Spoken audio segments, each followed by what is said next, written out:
Taarifa iliyotufikia mezani mwetu hivi punde ni kwamba aliyesababisha Chama cha Demokrasia na Maendeleo Chadema kufungiwa amefariki dunia. Kabla sijakupa taarifa hii kwa undani, tafadhali sana nikukumbushe kusubscribe ili usiwe unapitwa na taarifa zetu. Subscribe kwa kubonyeza maneno subscribe kisha alama ya kengele. Taarifa sasa ni kwamba mwanasiasa mkongwe aliyewahi kushika nyadhifa mbalimbali ndani ya Chama cha Demokrasia na Maendeleo Chadema, Maulida Anna Komu amefariki dunia usiku wa kuamkia leo, huku akitarajiwa kuzikwa kesho. Marehemu Komu alijiunga na Chadema mwaka 1993 akitokea Chama cha Mapinduzi CCM, na tangu wakati huo alijijengea nafasi katika siasa na upinzani nchini kupitia majukumu mbalimbali ya uongozi.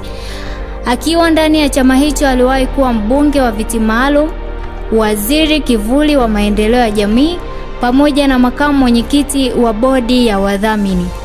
Baada ya kifo cha aliyekuwa mwenyekiti wa bodi ya wadhamini Sylvester Masinde, marehemu Komu alikaimu nafasi hiyo kwa muda, akiendelea kushiriki katika maamuzi ya juu ya chama.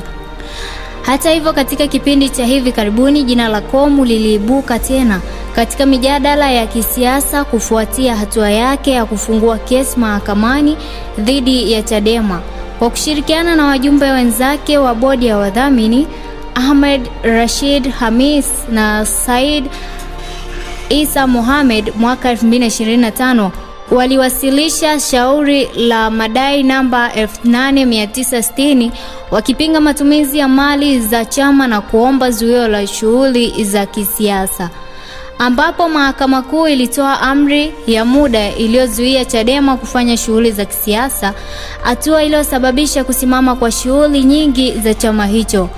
Pia katika kipindi hicho baadhi ya viongozi walikamatwa walipodaiwa kukaidi amri ya mahakama, huku mali za chama zikiripotiwa kuathirika kutokana na kutotumika kwa muda mrefu, zikiwemo ofisi, magari na mashine kama kompyuta na kadhalika. Zuio hilo lilidumu kwa takriban mwaka mmoja kabla ya kuondolewa na mahakama ya rufani mwezi Aprili mwaka huu, hatua iliyorejesha shughuli za kawaida za chama hicho. Aidha, Oktoba 4, 2025, Komu pamoja na wenzake waliwasilisha shauri jingine wakitaka viongozi kadhaa wa Chadema akiwemo makamu mwenyekiti John Heche na katibu mkuu John Mnyika wachukuliwe hatua kwa madai ya kukaidi amri ya mahakama. Shauri hilo lilisikilizwa na Jaji Hamidu Mwanga na kutupiliwa mbali. Kufuatia kifo chake, chama cha Chadema hakijamposti wala kusema lolote. Hiyo ndio taarifa iliyotufikia. Kwa lolote tuandikie maoni yako hapo chini kwenye comments. Mimi ni Hidayah Hassan. Hakikisha umesubscribe, comment, like na kushare. Mseto Media, we connect everywhere.